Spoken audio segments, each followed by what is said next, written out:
Hey guys, and welcome to the Besties in the Books podcast. I'm Ashley. And I'm Liz, and today we are going to be going over bookish unpopular opinions. I'm excited. Ooh, kind of reacting to, giving our hot take on it, if you will. So there was a couple that we threw in there, but honestly, the majority when I was going through were actually from you guys and your suggestions. I'd say 90%, Yay! 95%. Yeah, so very, very exciting.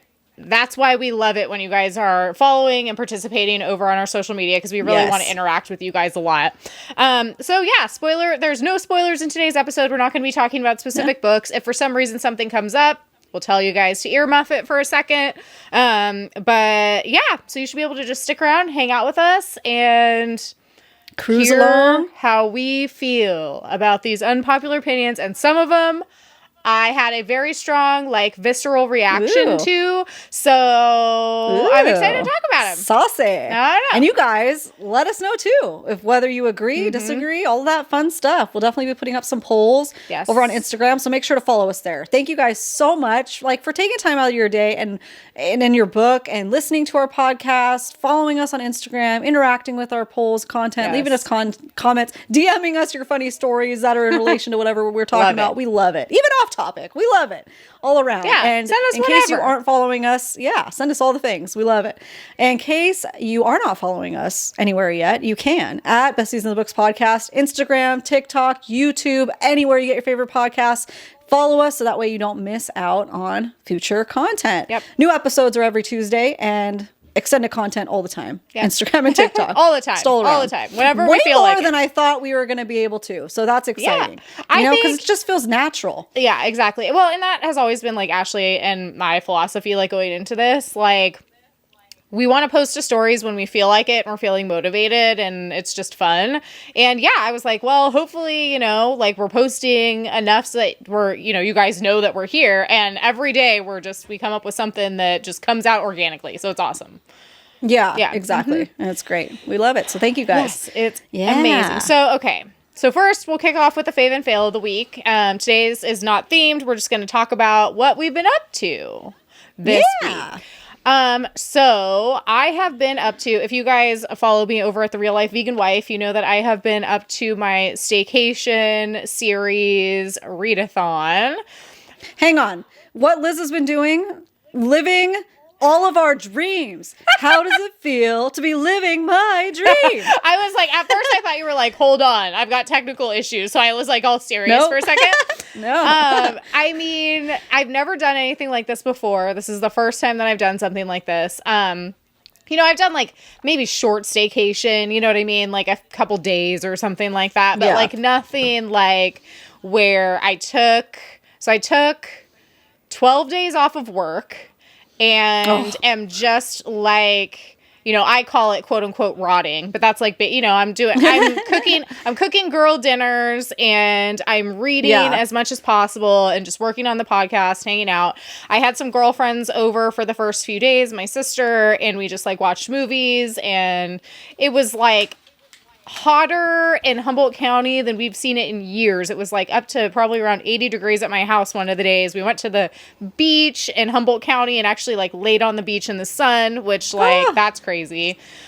Yeah. So my faves of the week have been all of the above. So far I finished Lovely Bad Things. That was my first finish of my readathon staycation. And just to clarify, because I did have a few people reach out to me, no, I am not staying up all night and reading. I think that would be a fun thing for Ashley and I to do one night someday. But no, this is a marathon. This is not a sprint. I need my sleep. I'm sleeping every night. Yeah. I'm just seeing how much I could read in this time, basically. Yeah, you want to come back from this rested too. I also wanted to watch a little bit of Outlander because I've never watched it and I wanted to kind of watch a show. So far, I have not done that. We'll see if that happens. I'm more likely during this time to read than watch TV. You know what I mean? It's just the way it's going to go. So we'll see how that goes. But yeah, I've been putting all my reading updates on Instagram, and I made a little reel that had what I did yesterday. I don't know if I'm going to do one of those for every day, but we'll see how it goes.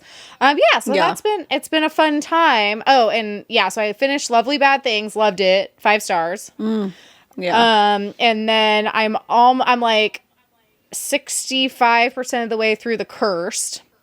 Okay, are you liking that better than the Coven? I like it better than the Coven, but it's still, like, I feel like not enough is happening. It's like dragging for me. I'm kind of like, okay. Yeah. So it's not my top. To each their own, you guys. Yeah, you never know. Because I ate that book up in like 4 days, both of them. I was done in a week with both books. I read them so fast. It's so crazy. Hey. Yeah. Different strokes for different folks. I mean, you like it less than the other book that, what's her name? Harper wrote. Oh, Harper Woods. Yeah. So. Yeah. Then What Lies Beyond the Veil?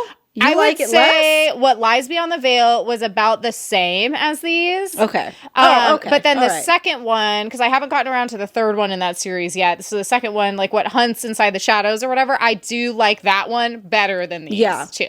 Yeah, because I struggled with those. I stopped at the beginning of the third book because I couldn't do it anymore. Yeah, I haven't started the third one yet just because of time constraints. But yeah, I don't hate it. And I really love the dynamic between the two main characters a lot. Yeah. Like, I just feel like because there's that, like, witchy, like, I don't know, element, like sci-fi, fantasy element, I'd like to see more of that. And so it's a little bit like, okay, like, what's happening? Something occurred. Yeah, they're only like 350 pages each. So she could have elaborated more, but I felt like it was enough because that was me coming off of like a bunch of like huge books. So I was ready for that smaller break. But yeah, I could see what you mean by that. It needs some more. You could dive in more. But well, I think also I might be having an issue right now because I got approved to read CJ Lee's new book. And so she wrote Mayfly for anyone who hasn't read that. And this one's called American Rapture. And I'm completely obsessed with Mayfly. It was one of my favorite reads of last year. Favorite reads probably ever. It's right up there with like, I put her, she's like, reminds me so much of Chuck Palahniuk, like just obsessed. And so when I saw that she was coming out with her next book in October, I was really excited. I applied on NetGalley to get an ARC and I got it. And so I literally got it last Friday and I was like, I'm starting, or maybe Thursday, I'm starting this like readathon. I need to read it. And so I think that might be affecting how much I'm enjoying the Cursed, because I know that I get to start American Rapture as soon as I'm done with it. You know what I mean? So I don't know. Yeah. I'm trying to be in the moment. I'm really enjoying it and I'm enjoying all my quiet time, but I'm really excited to read that. So anyways, that's been my fave. My fave of the week. Just, it's been a good week. It's like I still have a whole week a week and a day left after this, so pretty pumped. Yeah. So my fail, so you kind of already know what my fail of the week is because I kind of like I was like freaking out earlier. So my husband went on a trip basically, and so I talked to him on the phone and he has seen so far 3 grizzly bears. Oh my gosh. So I was kind of freaking out because like I typically like don't really like, I don't have any issues when, he goes to hang out with his friends, when he's on a fishing trip, when he goes to do that kind of thing. Like, I don't have any issues. Like, do what you want, have fun. It's great. I go places, he goes places, whatever. But like, there's just something about him being like in freaking Alaska where there's grizzly bears. And then of course he like sends me a text. Like he sent me a text, a picture of a moose. And I was like, oh, cool. Oh. And I mean, they're kind of mean, but like, oh, cool, whatever. Yeah. And they can be aggressive. Sure. Yeah. But then he's like, oh yeah, and we also saw 3 grizzly bears, but I couldn't get a picture of them, and I'm like, that's fine. Yeah. So he said that they were in the car. He was driving, so that's okay. They weren't like in imminent danger or anything like that. But it definitely like, I would say my fail of the week is just me kind of like freaking out a little bit about like him being so far away and like in potentially dangerous nature situations. And then of course, when I had the girls here, we kept on talking about that movie, The Edge, with Anthony Hopkins and Alec Baldwin, where they get in a plane crash in Alaska and then they get hunted by that grizzly bear. Gosh. Oh my gosh. And it like kept on coming up like all weekend. Like we were watching Romeo and Juliet, like the Leo version, and didn't piece this together until later, but Mercutio, like the actor who plays him, like gets eaten by that bear in The Edge. So we like went full circle. I'm like, yeah. So it's silly. I'm sure they're fine. Obviously they're fine. I mean, he can text me, he has service and everything. But yeah, I usually don't freak out, but I'm kind of freaking out. It's a bear texting you. Yeah, it's just a different level of like stress that normally I don't have. I think I'm feeling a little bit better now that I know he has cell reception. He's with his friend and everything's okay. But it was a little bit like, oh, great, you saw 3 grizzly bears yesterday. Not like black bears like we have here in California, okay? Those are like real bears, like scary bears. Yeah, grizzly bears. Yeah. Yeah. So anyways, that's my uncomfy situation of the week. But that's okay. We're doing okay. Yeah. You're like trying to relax and like freaking worried about this in the back of your mind. It's great. Yeah, and then everything's like literally. But like you couldn't go to like, I don't know, Hawaii or something and sit in a hotel room for a week. That's not his way. And that's fine. I wouldn't change anything about him in that way. It's like you said, like if anyone knows what to do in those types of outdoorsy crazy situations, it's him. And it's true. So that's okay. I just got to have faith in the process. Like, I totally agree with you. Like, Ashley was just, like, kind of talking me off a ledge because I was, like, freaking out. Like, the day, it was either the day Kanan left or the day after he left or something. And she was like, if there's anyone who knows what to do in the wilderness, it's him. And I'm like, you're right. You're right. Yeah. And it's totally true. And it's, like, they're at a lodge. It's, like, not, whatever. But it's not...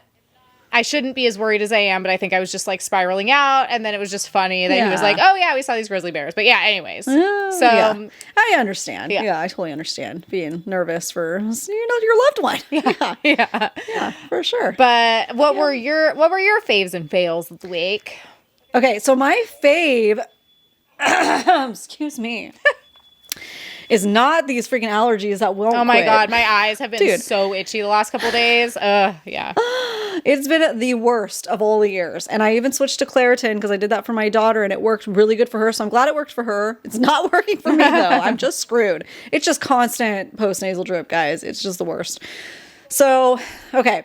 My fave was actually, I got to take my 8-year-old to her first musical, and it was Aladdin, the Broadway musical. So cool. First of all, that whole date was amazing. I took her to Sushi, her favorite restaurant. She wanted to get all dressed up, and I got her like jasmine colored dress, and it was like a fancy dress. Cool. She wanted heels, so she got little kitten heels, and she looked so cute, and it was just a great time. And the musical Aladdin, do not sleep on it. It was fantastic. Awesome. I mean, I don't want to hype it up too much because I went in with the mentality like, this might be a little cheesy. I don't know.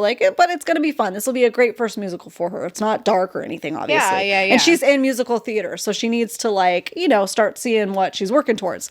So it was hilarious. The dancing was amazing. Awesome. And I love when it's a multi-talent type of act. So you had like one of the dance numbers was tap. One of them was hip hop. One of them, it's like everything. The genie, hilarious. Kind of like, I think it's the actor I'm thinking of, like Cedric the Entertainer vibes. He was hilarious. He was cracking jokes because it's a genie. He's cracking jokes the whole time. But he's an amazing, everybody, all the singers were incredible. I tell you, incredible. I love it. Aladdin looked like the brother in Bring It On, in Swim Fan. Yeah. He looked like him.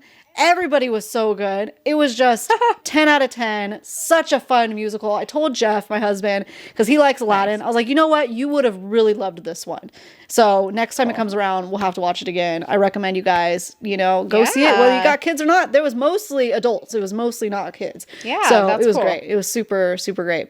Good job. Love it. Well, and Alan Menken, it just blew my mind. Alan Menken did the whole soundtrack for that too. So obviously he did the original one, but he even composed all the Broadway music too. And I didn't realize the theater that we go to actually still has a live orchestra. So I was able to take her down to see under the netting. It was completely full live orchestra, which blows your mind on another level. Because I saw Beetlejuice there last month and I was too far away. We had really good seats. My husband's sister, my sister-in-law, hooked us up with really good seats, so thank you so much to her.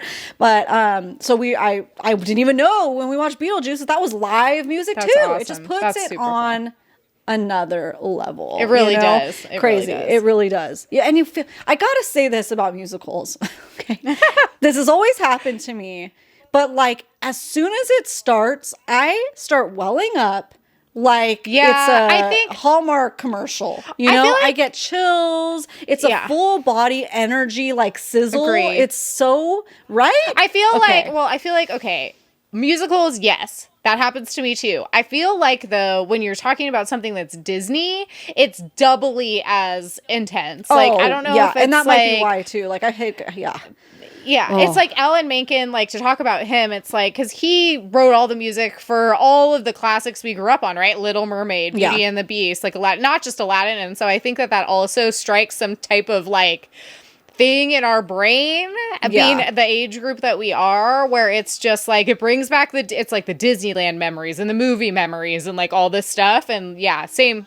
It does the same thing to me. Oh, the end of the fireworks at Disneyland, we're tearing up. The snow falls. Oh my goodness. Dude. Yeah, it's a whole thing. It's so good. So good. So if you feel that, you are not alone. No. You feel that like rush of like, it's just like an energizing, like crazy experience. You just, wow. Yeah. So that was great. That was a fave. I had a hard time thinking of a fail for this week. That's a good thing. I'm going to give it, it's a good thing. I'm going to give it an almost fail. So I'm kind of cheating. It could have been a big fail on my part. And I haven't even told you about this yet. But last Monday night, okay, our podcasts go up on Tuesday at 5 a.m. Okay. And I usually have it all scheduled out and set up like by Sunday. We pre-edit, we pre-record everything as much as we can. But sometimes like there's a couple little things left that I need to do, like put a thumbnail on, add tags, something like that. And I didn't finalize the last couple things on my list. And for some reason on Monday morning at like 3:00 in the morning, I woke up and I remembered. Like, I hadn't even thought of it since Saturday. Like, I don't know what, like, it brought it to my mind. 3:00 in the morning. Oh, shoot. I need to finish that upload, the thumbnail. I need to grab the show notes that you put down and schedule it out. Crazy. But luckily, I did it. I had plenty of time to spare. But, like, I had to wake up at 3:00 in the morning and, like, do that real quick. Oh, my God. That's crazy. So it was almost a fail. It wouldn't be the end of the world if it came out but we like to stay consistent. We're consistent people. We want to bring the people what they want. And, so that was an almost fail of mine. That's funny. Well, I put full trust in you. And so I never would have even known if you didn't tell me. And you didn't. And I didn't. Yeah. So let's just get right into it then with our unpopular opinion. So I decided to ease us in with just like a quote unquote easy one, right? Like a non-emotional, if you will. Maybe. We'll see. Maybe. We'll see, yeah. Okay, so this was sent in by one of you guys, one of our subscribers. She says, annotating. I tried and it just completely takes me out of the story. Kudos to those who can. Also, ripping the cover off of a book to make a new one. They look amazing, but I cringe every time. Oh, yeah. Yeah. Okay. I feel like so annotating, I would agree with that. So I feel like I will annotate like a nonfiction all day long. Like I'm very used to doing that, like, for research purposes or work purposes or from college or whatever. Yeah. So if you were to go to I have 2 huge shelves of nonfiction, just, I never show that, but I do. But if you were to go over there and look at any of that, a vast majority of it would probably be annotated. Oh, interesting.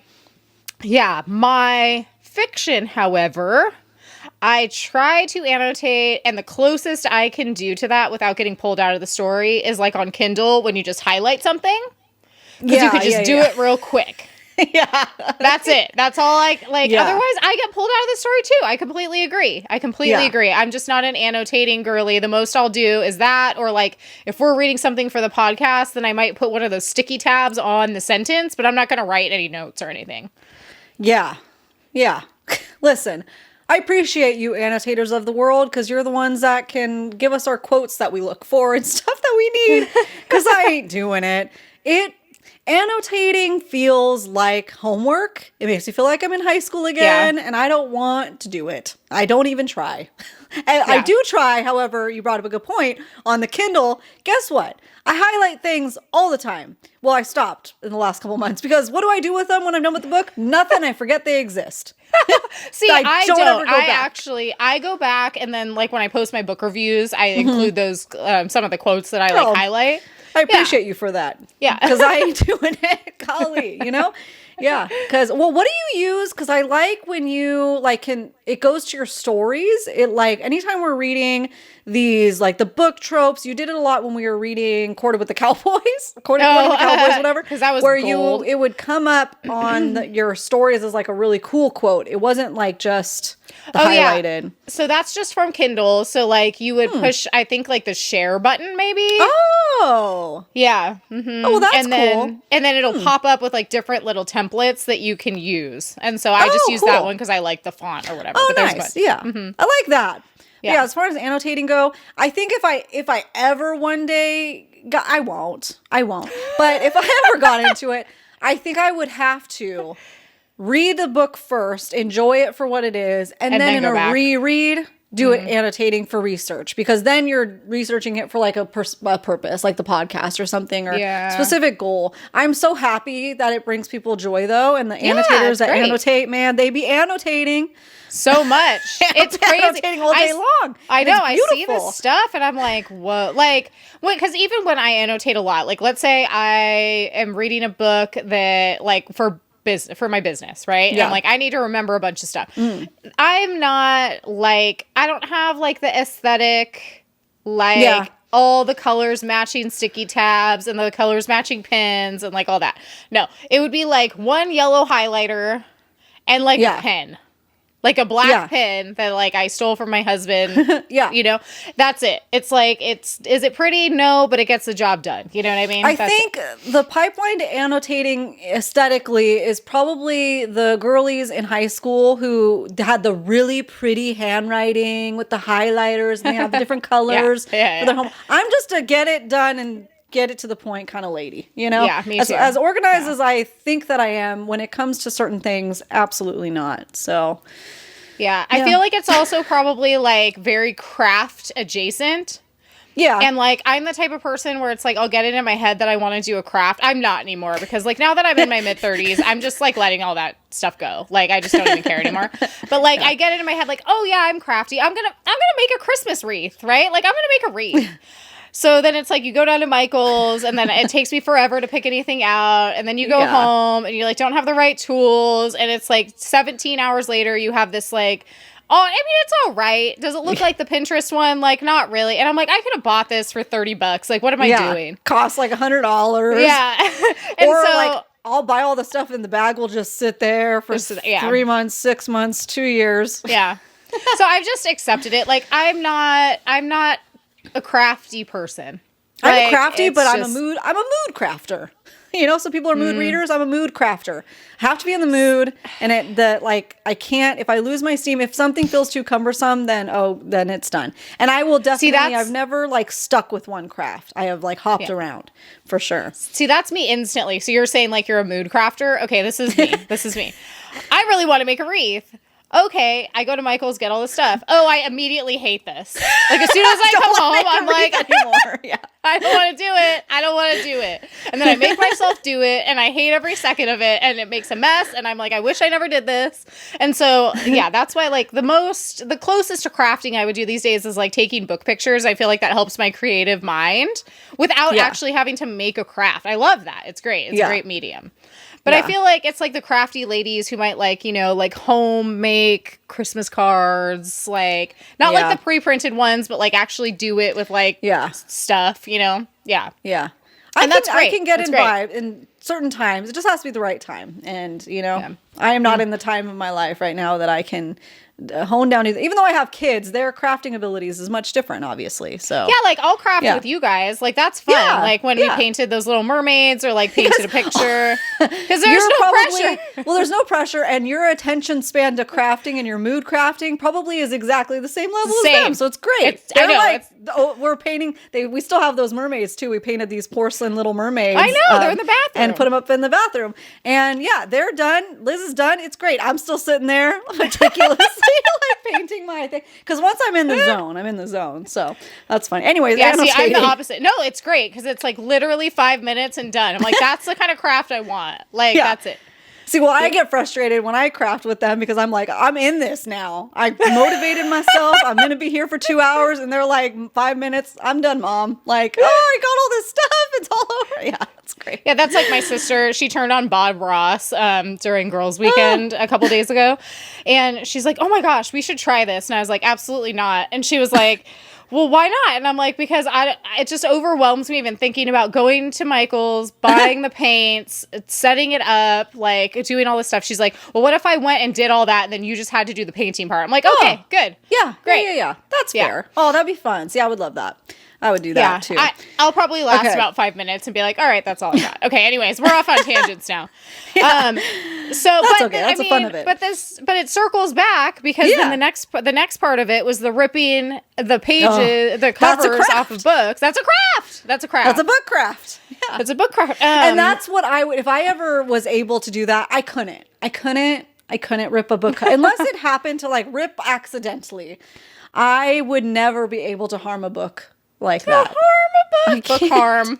Trigger warning, book harm. Put that at the beginning. It's just like a person ripping the cover off all like with menacing eyes. That's like torture for us bookstagrammers and ladies and men and stuff. Like just be in a room where somebody's just tearing the cover off of all the books. Well, you have to watch, your eyes are just pried open. They're making you watch. No, like Clockwork Orange. No, stop it. No, I'll tell you everything you want to know. Like they bring the ACOTAR out and they're like, we'll do it. No. We'll do it. Okay. A limited edition, exclusive, like fabled book club. What is it called? Like one of those book boxes, hard to get. What's the one? Yeah, like Fairy Loot or something. Like the Fairy Loot Crescent City. Yeah. You'll give up everything they want to know. Just give me the book. Yeah. Don't let harm befall it. I don't care if there was, X amount of prints in the world. It doesn't matter. So yeah, I mean, I would say I agree. It is definitely cringy to watch it, but then seeing these amazing creations that these people make. Yeah, I mean, usually it's good. It turns out really good, and it was for a good purpose and everything. I could never do it, but again, it's one of those. I'm happy other people find joy in it, and I can watch it from a safe distance. Exactly, and close my eyes when they're destroying it. The first part. Oh my god. Yeah, because it does look beautiful, and I know that me myself would, if I ever got the motivation or whatever to rip it off, oh, well, then that book's going to be sitting there for a year. I started a Haunted Mansion sign for my house for Halloween 8 years ago. Oh my gosh. I've been finished it, and every Halloween I'm like, I'm going to finish that. I have the guys, Hitchhiking Ghosts on it, but I haven't got the lettering down. The lettering is really overwhelming to me. So I'm coming down. So we're doing it. It's now on the list. We're going to finish it. It's going to happen. Oh my god, that's funny. It's gonna be great. So, all right, hit us with the next one. Yeah, so this is when we start getting into the ones that are a little bit more serious. So we did the icebreaker, now we're moving into the things that, the serious ones. Here we go. Okay. We're moving in. Let's get serious. Books create unrealistic expectations for reality, i.e. for men. I mean, okay. Do any women really feel this way, or is this guys just getting mad?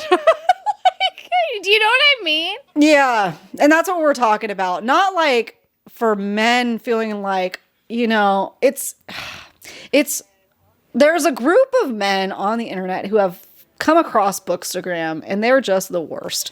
They're very Joe Rogan adjacent. They're just like, saying all these stupid things. Oh, we can never live up to this, blah, blah, blah.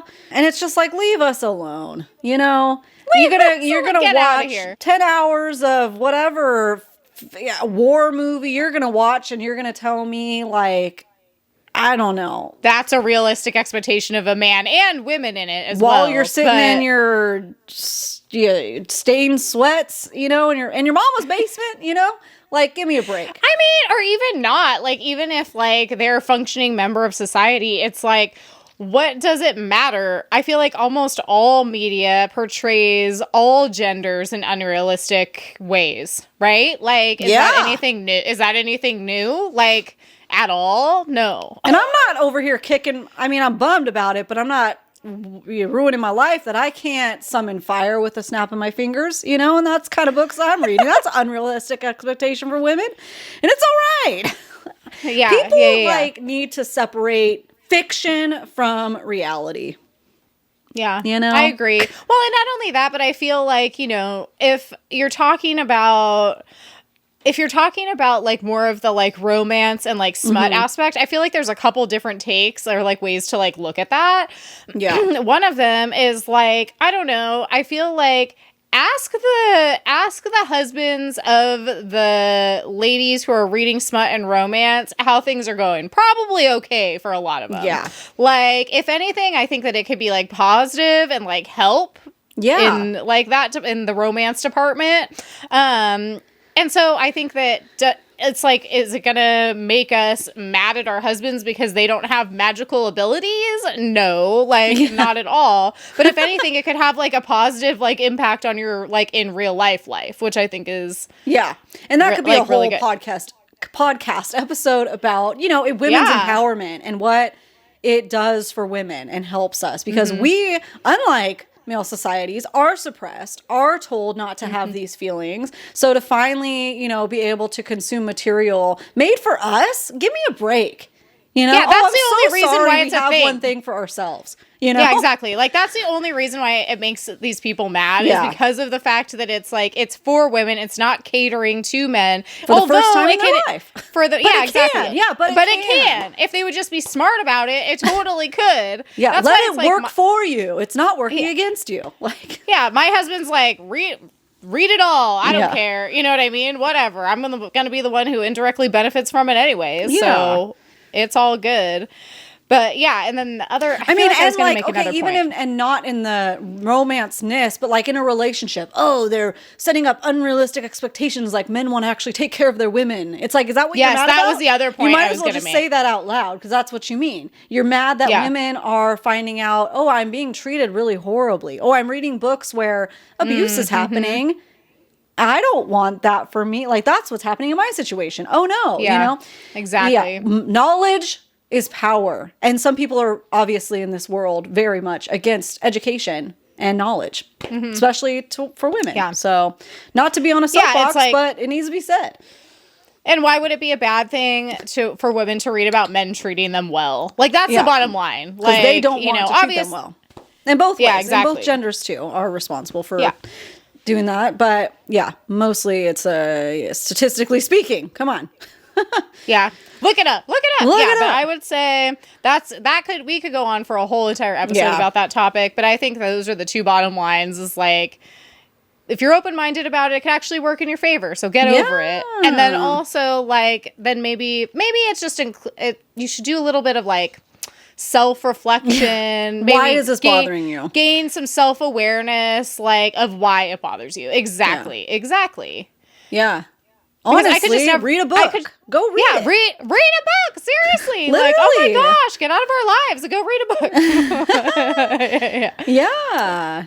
This is okay. So I'll just throw in this random unpopular opinion that I just saw on TikTok last night about a woman was just talking about how like awkward it is to describe a fantasy book to somebody who just randomly asks, hey, what you reading? And it's like so convoluted. Like, it's not a simple like, I'm reading a beach romance. It's like, there's this lady and da-da-da. You have to go into the whole thing. So you have to try to figure out how to summarize. Because it's like, you like get that stare deer in headlights. And I've had this happen to me. I'm like, and I just say like, I was reading Ashes and the Star-Cursed King. Somebody asked me what I was reading. I was like, it's a vampire book. Think Hunger Games and vampires and that. And they're like, try to keep it short really and cool. Sweet. I'm like, yeah, you should read it.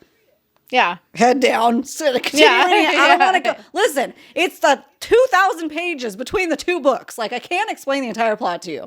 Yeah. But the comments, because I always love reading the comments, was a guy saying, oh, yeah, okay, you're reading fantasy, just say what it is. Just say it's smut, smut romance. And so then she obviously stitched in. Everybody's going after him because, they're like, just because there's a sprinkle of romance in it, now it's not real fantasy. Give me a break. Or like a real book that's worthy of any type of like accolades. Yeah. I think that's the other thing too. And we could just go off on this forever, but I feel like, that is actually something sometimes my husband will do. And I think he does it just to get a rise out of me or to be funny. Yeah. But it's like, I could be reading something that literally has absolutely no smut in it whatsoever, like at all. And it's just a good book, whatever. Like, For example, I was just reading that book, Under the Whispering Door. Like, you know, there's no smut in there at all. Zero spice. And I'm trying to tell him about it. And he's like, oh, it's just your, you know, he'll be like, it's just your fairy porn or whatever. And I'm like, actually, no, it's not. And also, like, I feel like it's in a way to dismiss books that are written for women, by women, about topics that interest women. And that can feel that feels icky. Like, I don't like how that feels because I feel 100%. Like it makes the people who are reading it not feel good, or it has the potential to. But then also the women who are writing these books that deserve the credit for being amazing writers. There wasn't romance and love interest in Lord of the Rings, one of the highest critically acclaimed fantasy novels. There was, you know, like, and you want to talk about mainstream media, Game of Thrones, hello. Oh my gosh. Smut City, anything that my husband's watching, I always laugh. I think we were talking about this last time you were here, is like, he's watching, you know, he watches a lot of those like police, like, LAPD, I don't know what they're called, you know, but like SWAT team and SEAL team and all the teams. And there's always drama and romance in it. Yeah. And that's like the most captivating part for him. He's like, because I will mention something like, oh, and he's like, no, but so her dead stepson was married to his like ex-fiance. And it's just like, oh, so this is a soap opera, you know? So I just get it right back, because it's like, we're all consuming the same story, the People same tropes. People just start criticizing one category because we don't care. Watch it. Maybe you'll feel some empathy for somebody for once. Yeah, exactly. Well, and that's the thing. It's like, I just can't imagine going out of my way if like there was, it would be like criticizing like a male romance. You know what I mean? Like, it's just just let people have their stuff. Let people have their things, you know. But like to go back to like what you like. But to go back to the TV thing, I wish I could remember what the name of the show is that my husband's watching. I feel like it's like one word, and I keep forgetting because I have not watched any of it. But literally, I'll be sitting there. I put on my noise-canceling headphones. I sit there in bed, because we like to be like next to each other, but like doing different activities, right? So I'll be sitting in bed with my noise-canceling headphones on, reading my book. And he'll be watching the show that he's watching without me, and I don't remember what it is. Literally every single time I look up for a second, someone's doing it on this show. Yeah. That's Game of Thrones. It's not Game of Thrones. Literally every single time I'm like, I look up, oh, they're doing it. And then I go back to my book for a couple, you know, chapters, look up again. Oh, someone else is doing it. I'm like, seriously? It's like, does anything else even happen in the show? And I'm like, you have no room to give me a hard time about my books, because this is the show you're watching right now? Exactly. Yeah. And mic drop. Case closed. Case closed. Book over. But I mean, that's a good topic that we could go on for a while about, but I feel like those are the main points. That's good. Yeah. We covered it. Okay, so the next one was sent in by one of you guys as well. So the unpopular opinion is that smut needs a plot and believability. I don't like spice in the first few chapters. Yeah, I would agree with that. I agree.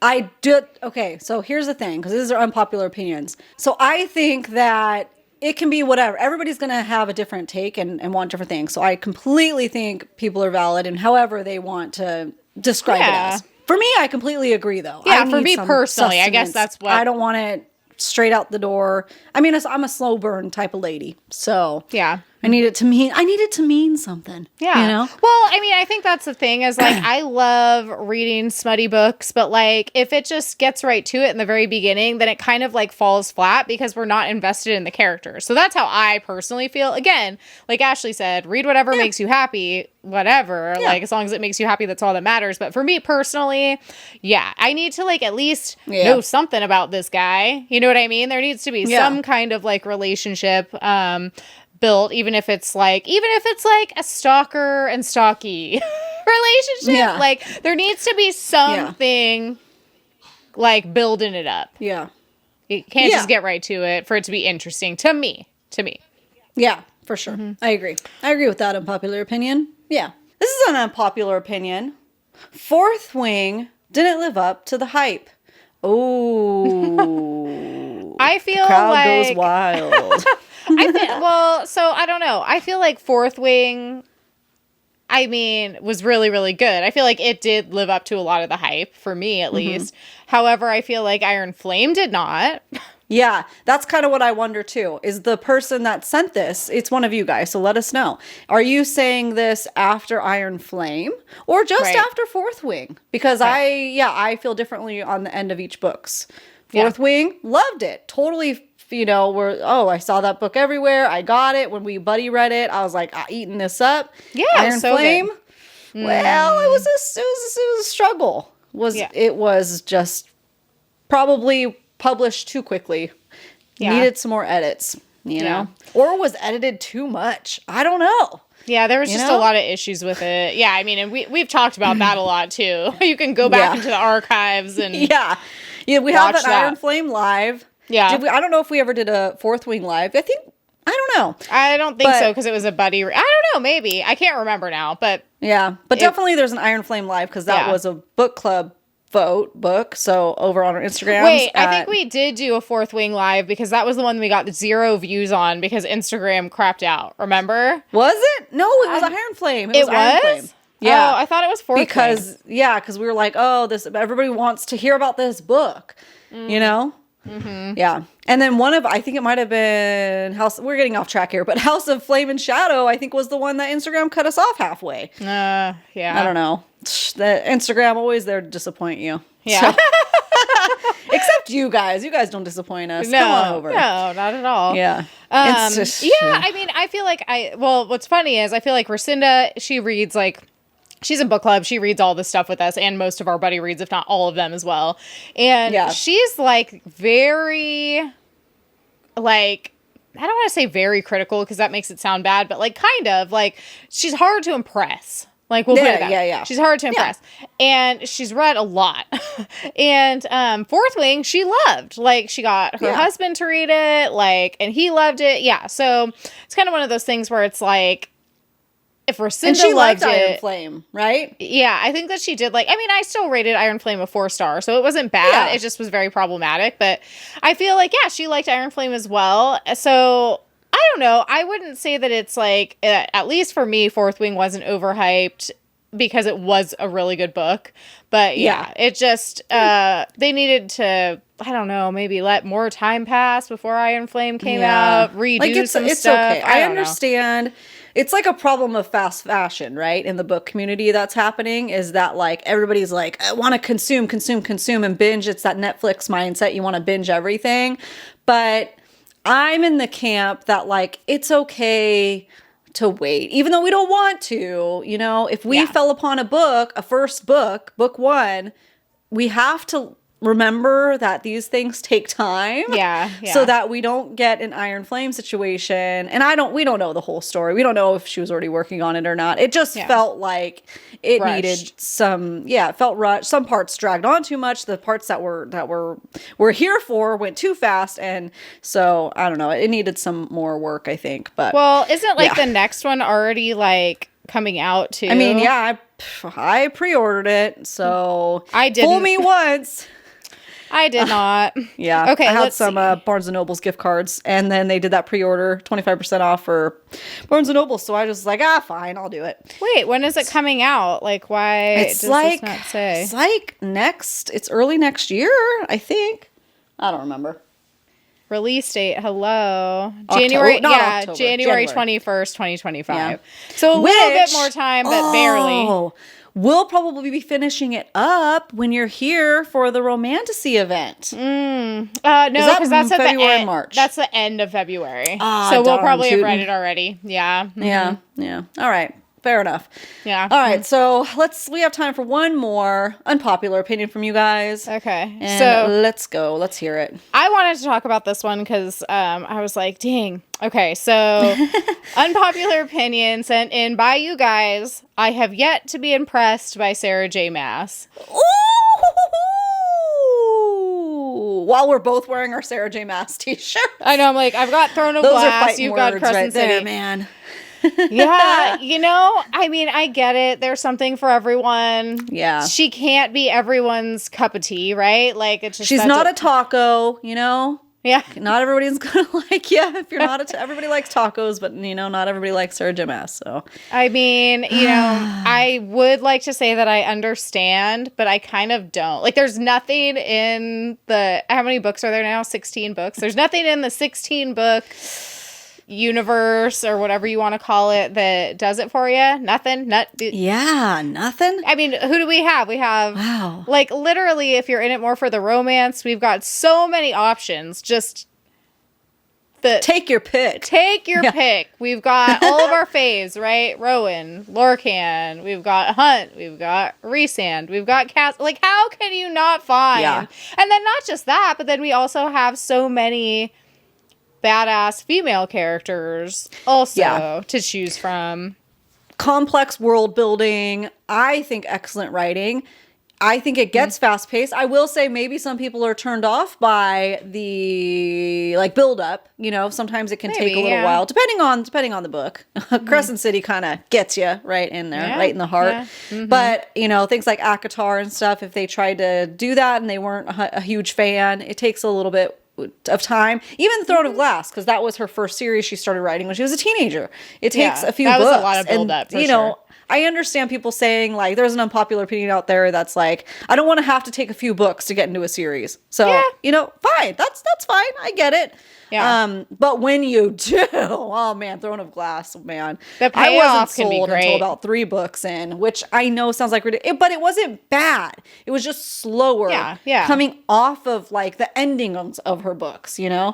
So it's it's like whiplash. After reading ACOTAR, then reading Crescent City. Yeah. Then, you know what I mean? And then, reading Throne of Glass, it can be a little bit okay, the pacing is a lot slower. But, I just feel like there's something for everyone somewhere in there, but, can't be for everybody, I guess. Yeah. I'm sorry for you who has that opinion. I'm sorry that you don't get it. I don't bad know. About it. My condolences. Truly.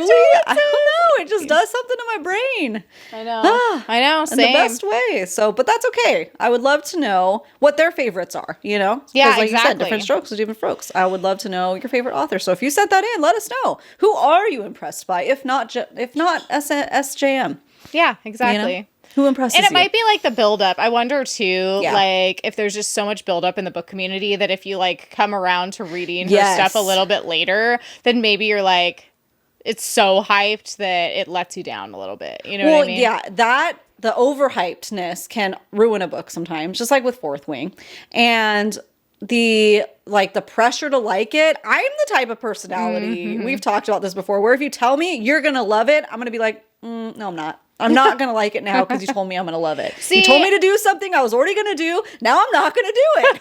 See, I'm the total opposite. If someone's like, you're going to love this, I'm like, okay. And then I'm sad when I don't love it. You know what I mean? Yeah. It's the opposite. I'm the total opposite. Because I don't take advice from just anyone. You know what I mean? Yeah, it's if someone I trust their opinion tells me I'm going to love something, then I go into it thinking okay, great, I'm going to love it. And when I don't, I'm like, yeah. Wah, wah, wah. Yeah. Yeah. But, that's how it goes. Right. There we go. I think that's all that we probably have time to do today. We've got a bunch more, so we'll just save them for next time. We'll save them for next time. And if you missed your opportunity to send us your unpopular opinions, you can send them in now. You can leave a comment on the YouTube channel, DM us. We'll put another box up, though, when we're ready to film another round, just in case we have time to do more on top of what we got. So we love it. Thank you guys so much for taking time out of your day to send those to us. Yes, we appreciate it. All the audience participation, bring it on. The better. Bring it on. Yeah. Okay. All right. So smash or pass, you go first this week because I went first last time. Okay, I got it. We brought up Monster Romance at some point, somewhere. I don't know. We filmed a couple videos today. We've had quite the technical difficulties. Oh, man. We're hanging on. So I had time to think about it, at least. And you can pick any you want. Choose your character. Who knows? There's how many versions there are. I don't know. Okay. Frankenstein. Oh. That is not what I was expecting. I was like, what am I going to get? That is, I had to think about it for a second because I was like, how many versions are there? I don't know. I'm just picturing like Frankenstein. You know what I mean? And so I'm going to say pass because I don't know that there's been any different renderings. I don't know, you know? I'm sure that seems like we're surprised by lots of content and books that are out there. So I'm sure there is a monster romance. Okay, after this we need to like go on Kindle Unlimited and see what we can find out. You guys will let us know. Yeah. We'll take it to the polls on the weekend and you guys let us know if Frankenstein does it for you. You can let us know if there's some monster romance if there's a hot Frankenstein. Yeah, let us know. But no, that would be a pass for me just based on the information I currently have. Yeah, exactly. I'm assuming it's a pass for you as well, unless you've got a thing for Frankenstein. Listen, reanimated corpses, they don't do it for me. They just don't. I don't think anybody can argue with that. Yeah, I mean, that's legit. It's totally legit. Yep. Okay, so mine is, it was kind of like a thinker for me. And I had to really dive deep within myself to see what I would want. And so I'm curious to see what you have to say. Okay, so smash or pass, Hans from Frozen.